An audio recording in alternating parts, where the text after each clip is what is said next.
Hey, today I'm going to talk about fruit. I love my fruit. I love it so much, I keep it out all the time at my house. It has a prominent place on my table, but there's one problem. People mistake this for real fruit all the time. I can't tell you how many people have picked up this fruit and only then realize it's made of glass. It's one of the reasons I love my fruit. It's a great fake. I bet you can spot a fake easily, right? if you weren't fooled by my fruit, like or comment below. But maybe you were fooled by my fruit. Think about a time besides this one when you were fooled by a fake. Talk with your group about it.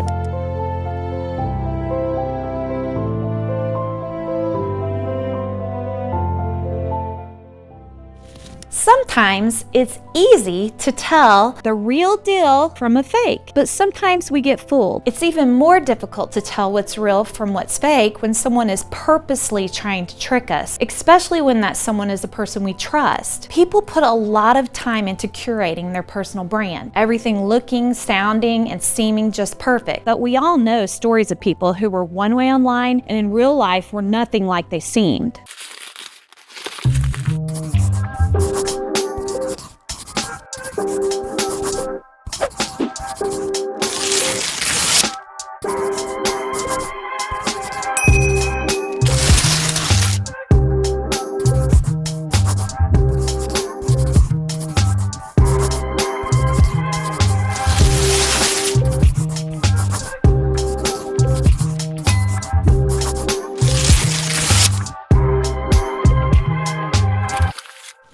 Have you ever known someone personally that was one way to your face, but behind your back was someone completely different? Or maybe you have spent time watching an influencer that presented themselves one way online, but later you found out They were something completely different in their real life. Take some time and discuss this in your group. Be careful not to mention names.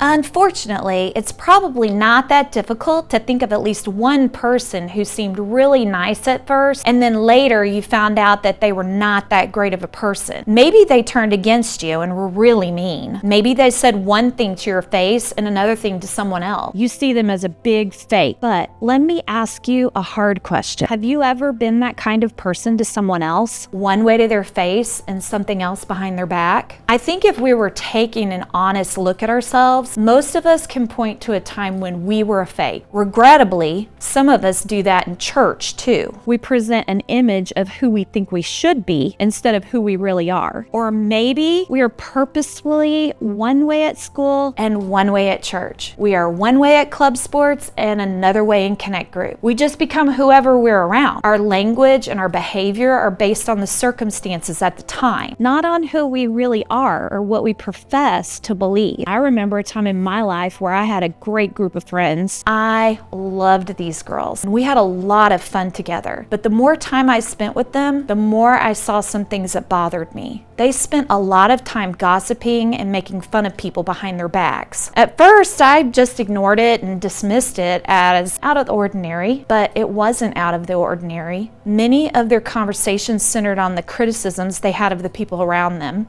I justified it by saying to myself that they weren't being mean to anyone's face. After a while, I found myself laughing at what they said about others and even bringing in my own gossip. The problem was that I was a Christian who prided myself as a person who was accepting of everyone. My actions with this group of friends proved I was a hypocrite. I was a fake. I had given up who I really was on the inside and acted like something I wasn't on the outside. Over the past couple of weeks, We've been talking about what it means to be part of the church and why it's such an important part of our identity as Christ followers. Don't forget to subscribe so you can see all the videos in this series. Today, we're going to take a look at who we are when we're here at church on the inside, and whether or not that matches the people we are when we're out there in our everyday world. Jesus had some things to say about this topic in one of his more famous sermons, which is found in the book of Matthew. In his signature way of speaking, Jesus related the teaching to everyday things that people could understand. in this teaching, he uses a concept of table salt and a lighted lamp to communicate his point. Everyone used these things, and so do we. Read Matthew 5:13 through 16 as a group. Take a few minutes to answer the following questions.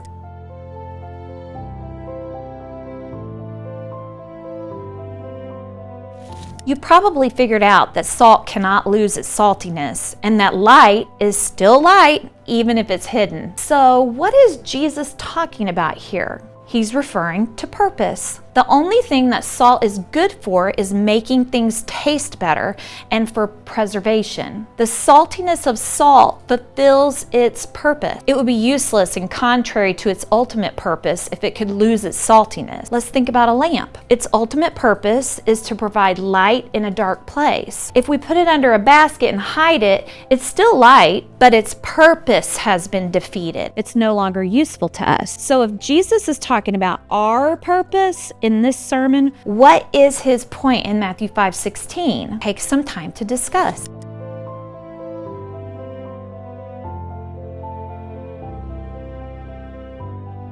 Jesus wanted his followers to understand that we are made for a purpose. Matthew 5:16 says that our purpose as Christians is to glorify our Father in heaven through the good deeds that we do. To deny glory to God in our everyday lives would be contrary to our purpose and would make us useless in our service to God. It's like my fake fruit. Its only purpose is to be decor. As long as it looks pretty, it's useful, and it serves its purpose. But the minute it starts fooling people into thinking it's real fruit, it's useless. It would never satisfy anyone's hunger. Only an authentic banana could do that. In the situations with my girlfriends, I had forgotten my purpose. I was not salt and light in that friend group. I was not living out my true Christian values, and I sacrificed my authenticity before those girls. I had become useless in my purpose to glorify God by doing good works. Once I admitted to myself that I was being two different people, I had a choice to make. I could continue being a fake,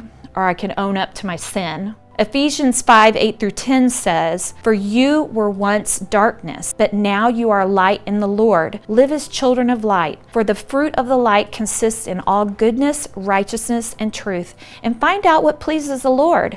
Have nothing to do with the fruitless deeds of darkness, but rather expose them." Discuss in your group what we can do as Christ followers to remind ourselves to be the same authentic person no matter what situation we're in or who we're with.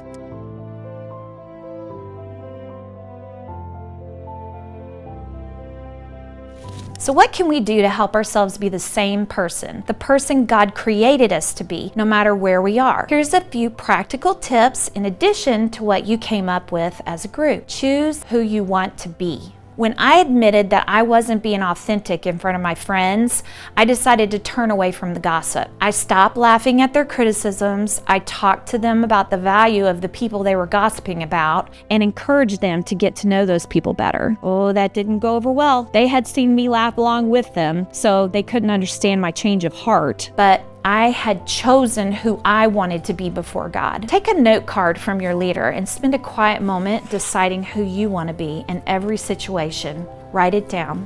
It makes it more real.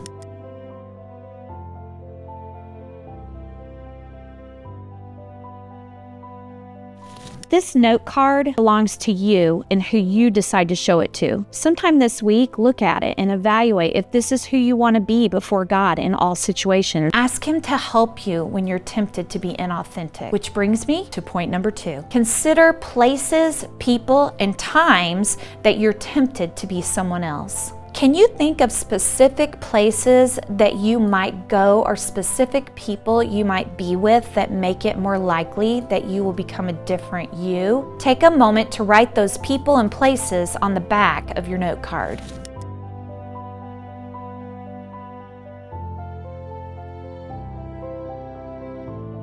In my story, I realized that these girls were not ready to change, and I was too tempted to not be authentic when I was with them. I decided to limit my time with them and to make some friends that were pursuing the same life of Christ following that I was. It was lonely at first, and I became the target of those girls' gossip for a while. But God honored my faithfulness to Him, and a few months later, He gave me some more friends, godly friends, who could help me be accountable to being who I wanted to be. If, like me, you suddenly realize that you're not being the person you want to be, you can always apologize and move forward.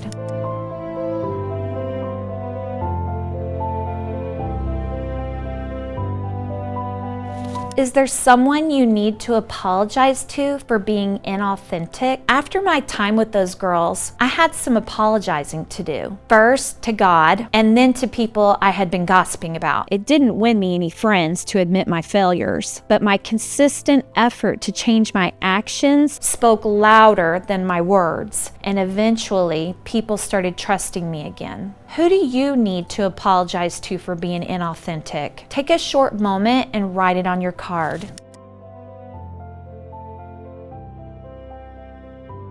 Now it's time to move forward. Ephesians 5:8 says, "For once you were full of darkness, but now you have light from the Lord. So live as people of light." Don't let the things you wrote down on your card go forgotten this week. Keep your card or take a picture of it. Set a reminder and act soon. The quicker you choose who you want to be, look out for times when you might be tempted to be someone else, and apologize and move forward, the sooner you will begin living out your purpose, being salt and light in this dark world, and glorifying God through your good deeds. Take some time to pray with your group.